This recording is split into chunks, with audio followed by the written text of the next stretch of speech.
Sangat menyentuh hati, walau apa pun yang berlaku, Bella tetap memberikan sokongan kepada YB Syed Saddiq.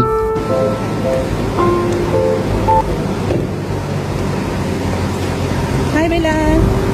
Salam.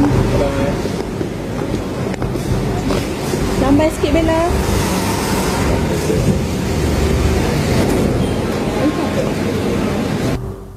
Inilah buktinya, bagaimana seorang insan yang bernama Bella Astilah tetap mencari ruang dan masa untuk bersama-sama memberikan sokongan kepada YB Syed Saddiq yang sedang menghadapi pertuduhan dan rayuan di Mahkamah Rayuan.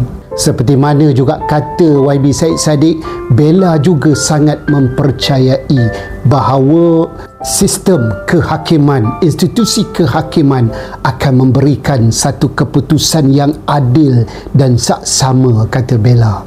Dekat sini, kita lihat betapa teguhnya hati dua wanita, iaitu yang pertama sekali dah tentulah ibu kepada Syed Saddiq, yang ada ketikanya tersenyum, yang ada ketikanya juga meleleh dan menitiskan air mata.